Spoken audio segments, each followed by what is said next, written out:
ఆ రోజు చనిపోయిన తెలంగాణ నేను హైదరాబాద్ పోయి మరి ఆ రోజు అక్కడే ప్రెస్లో చెప్పడం జరిగింది.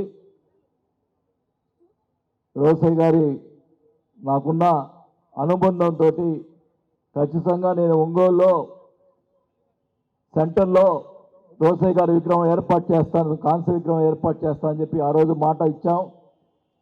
చనిపోయిన రోజు ఆ మాట ప్రకారం ఈరోజు ఇక్కడ మంచి సెంటర్లో మనం ఈరోజు ఇక్కడ రోసయ్య గారి విగ్రహాన్ని ఇక్కడ ఏర్పాటు చేసుకున్నాం. మరి రోసయ్య గారు నిజంగా రోసయ్య గారు ఉన్నప్పుడు అసెంబ్లీలో కూర్చోవాలంటే ఇంతలోకి అయిపోయిందా అసెంబ్లీ అనిపిస్తుంది. రోసయ్య గారు ఉంటే అసెంబ్లీలో ఎంతో ఆయన ప్రతిపక్ష వాళ్ళని చమత్కారంతో సమాధానం చెప్పే వ్యక్తి రోసయ్య గారు. ఒకసారి అయితే చూస్తే రోసయ్య గారు ఒకరోజు అవతల జనార్దన్ రెడ్డి ఉండేవాడు, ఆయన బియ్యం రెడ్డి అని పిలిచేవాళ్ళు ఆ జనార్దన్ రెడ్డిని. ఎందుకంటే అప్పుడు బియ్యం బాగా ఆయన కాజేశాడని చెప్పి ఒక పేరుండేది. ఆయన చూసి యాక్షన్ చేసేవాడు. ఆయన ఇట్లా ఉండేవాడు, ఒకరోజు ఇట్లా వచ్చి రోసయ్య గారు కూడా ఇట్లా వచ్చాడు. ఆయన ఇమిటేట్ చేశాడు ఆయన జనార్దన్ రెడ్డిని. జనార్దన్ రెడ్డి లేసి ఏంది నేను ఇష్టం వచ్చినట్టు ఇమిటేట్ చేస్తున్నాను అన్నాడు. చెయ్యి కోస్తా అన్నాడు రోసయ్య గారు. అంటే రోసయ్య గారు ఆ రోజు చూస్తే మామూలుగా ఆర్యవైశ్య రోజులు అంత స్ట్రాంగ్గా మాట్లాడరు. రోసయ్య గారు చమత్కారంతో స్ట్రాంగ్గా మాట్లాడేవాడు. అంత నిజంగా అసెంబ్లీలో రోసయ్య గారు ఉంటే ఆయన అసెంబ్లీలో కూర్చోవనిపిస్తుంది కానీ బయటికి పోవనిపిస్తుంది. ఇప్పుడు అసెంబ్లీలో చూస్తుంటే ఈ కాలంలో బూతులు తప్పితే వేరే కనపట్టల్లా, చండాలం అయిపోయింది. అలాంటి రోసయ్య గారు లేని అసెంబ్లీ నిజంగా చాలా బాధాకరమైన అసెంబ్లీ. ఆయనతో పాటు మంత్రిగా ఆయన ముఖ్యమంత్రిగా ఉన్నప్పుడు కూడా నేను మంత్రిగా ఉంటాం నిజంగా నా అదృష్టంగా భావిస్తున్నాను కూడా ఈ సభాముఖంగా తెలియజేసుకుంటా ఉన్నా. ఆయన రాజశేఖర్ గారు చనిపోయిన తర్వాత రోసయ్య గారు ముఖ్యమంత్రి అయ్యారు. అప్పుడు నేను కూడా ఆయనతో పాటు ఆయన మంత్రివర్గంలో మన మైన్స్ మినిస్టర్గా ఉండటం జరిగింది. ఒకసారి అసెంబ్లీలో ఒకసారి ఏం జరిగిందంటే ఆయన గాలి జనార్దన్ రెడ్డి గారి అక్కడ ఓబులాపురంలో అక్కడ ఈ ఐరన్ వర్క్ సంబంధించి సెంటర్ అక్కడ ఆయన బీజేపీలో ఉండేవాడు గాలి జనార్దన్ రెడ్డి గారు. అప్పుడు కాంగ్రెస్ ప్రభుత్వం ఉండేది. అప్పుడు రోసయ్య గారికి ఫోన్ చేసి అప్పుడు మైన్స్ ఆపారు. అక్కడ ఐరన్ వర్క్ సంబంధించి గాలి జనార్దన్ రెడ్డి గారిది పర్మిట్లు ఇచ్చారు. పర్మిట్లు ఆపేస్తే పర్మిట్లు మన డిపార్ట్మెంట్ వాళ్ళు ఇచ్చారు. అప్పుడు నేను మైన్స్ మినిస్టర్గా ఉన్నా.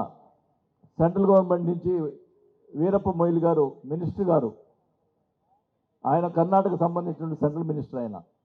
ఆయన రోసయ్య గారికి ఫోన్ చేసి మీరు వాళ్ళకి పర్మిషన్ ఎందుకు ఇచ్చారు, పర్మిట్లు ఎందుకు ఇచ్చారు అని సీఎం గారికి రోసయ్య గారికి ఫోన్ చేస్తే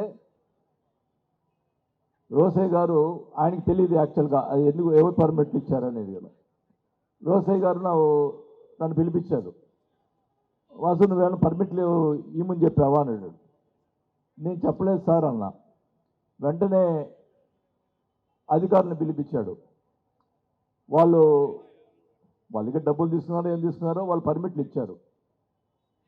వెంటనే రోసయ్య గారు నువ్వు ఢిల్లీ వెళ్ళి వాసు నేను మాట్లాడతాను, వాళ్ళు నీ మీద కోపంగా ఉన్నారు, నువ్వేం పర్మిట్లు ఇచ్చావని చెప్పి కోపంగా ఉన్నారు, ఢిల్లీ వెళ్ళు నేను ఫోన్ చేసి మాట్లాడతాను. అప్పటికప్పుడు గవర్నర్ గారికి ఫోన్ చేసి sir minister is my friend's son, నా కొడుకు లాంటి వాడు, మినిస్టర్ ఎప్పుడు తప్పు చేయడు, వాళ్ళు అధికారులు చేసిన తప్పు, వాళ్ళ మీద యాక్షన్ తీసుకుంటున్నాను అని చెప్పి గవర్నర్కు చెప్పి తర్వాత నన్ను ఢిల్లీ పంపించారు. ఢిల్లీ పంపించేది ఆయన వీరప్ప మొయిల్ని కలిసినప్పుడు సీఎం గారు చెప్పారు మీకు ఏ సంబంధం లేదని, you can go we are sorry for the మేము మీ గురించి అపార్థం చేసుకున్నాం సారీ అని చెప్పి వీరప్ప మొయిల్ గారు చెప్పారు. ఆయన రోసయ్య గారు ఒకటే చెప్పాడు, నువ్వు నాకు మా నాన్నగారు ఇద్దరు క్లాస్మేట్స్, ఆయన హిందూ కాలేజీ చదువుకున్నాడు రోసయ్య గారు. మరి ఆయన చెప్పిన మాట నువ్వు నా కొడుకు లాంటి వాడు అని చెప్పినప్పుడు నాకెంతో, ఆయన నా కోసం వెనకేసుకొచ్చినందుకు ఎంతో ఎప్పుడు కూడా గుర్తుపెట్టుకొని ఉంటాను ఆయన్ని, జీవితాంతం గుర్తుంటుంది. రోసయ్య గారి యొక్క ఆయన నా మీద చూపించిన ఆదరణలు కూడా ఎంతో సంతోషంగా ఉన్నాను. ఒకసారి ముఖ్యమంత్రిగా ఉన్నప్పుడు ఒంగోలు లైలా తుఫాన్ వస్తే ఒంగోలు వచ్చాడు ఆయన తుఫాన్ అప్పుడు.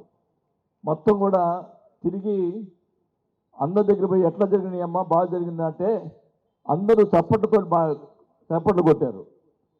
తర్వాత వచ్చి గెస్ట్ హౌస్కి వచ్చి ఒకటే మాట అన్నాడు, నేను ఎప్పుడైనా తుఫాన్లో అప్పుడు చూశాను వాసు, నేను మినిస్టర్ ఉన్నప్పుడు చూశాను, ఎక్కడ చూశాను, ఎవరైనా పోతే మాకు అయ్యి అందలేదు ఈ అందలేదు అంటున్నారు, ఇదేంది ఇక్కడ చప్పట్లు కొడుతున్నారు, నాకు అర్థం కాలేదన్నాడు. సార్ నేను దగ్గరుండి అన్నీ చూసుకున్నాను సార్ అని చెప్తే చాలా అభినందించాడు ఆ రోజు. అంటే ఆయన ఎంతైనా కానీ మంచి చేస్తే అప్పటికప్పుడు ఆయన సంతోషిస్తాడు. ఆయన మంచి వ్యక్తి. అలాంటి వ్యక్తి విగ్రహం ఉండటంలో ఇక్కడ అన్నింటిలో కాంప్లెక్స్ ఎదుగు పెట్టడంలో ఏమాత్రం తప్పు కాదు. ఇది మరి ఆయన విగ్రహం ఇక్కడ ఉండాల్సిన పరిస్థితి ఉందని కూడా ఈ సభాముఖంగా తెలియజేసుకుంటా ఉన్నా. ఎందుకంటే నాకు బాగా గుర్తు, బాబూజీ కాంప్లెక్స్ 89లో అనుకుంటాను బాలయ్య గారు ఎమ్మెల్యేగా ఉన్నప్పుడు ఇక్కడ ఓపెన్ చేసినటువంటి వ్యక్తి రోసయ్య గారు. అందుకని ఆయన గుర్తుగా ఇక్కడ కాంప్లెక్స్ ఎదురుగా ఉంటే బాగుంటుందని చెప్పి అందరితోటి పెద్దలందరితో మాట్లాడిన తర్వాత ఇక్కడ విగ్రహాన్ని ఇక్కడ ఓపెన్ చేసుకున్నామని కూడా తెలియజేసుకుంటా ఉన్నాం. దయచేసి గాంధీ బొమ్మ దగ్గర బయట కౌంటర్ ఏర్పాటు చేయడం జరిగింది. భోజనం కౌంటర్ గాంధీ విగ్రహం దగ్గర కూడా ఏర్పాటు చేయడం జరిగింది. దయచేసి లోపలికి ఎవరు తొక్కిసలాటికి వెళ్లాల్సిన అవసరం లేదు. మహాత్మా గాంధీ విగ్రహం వద్ద భోజనం ఏర్పాటు చేశారు. దయచేసి కాంప్లెక్స్ లోపలికి వెళ్లాల్సిన అవసరం లేదు.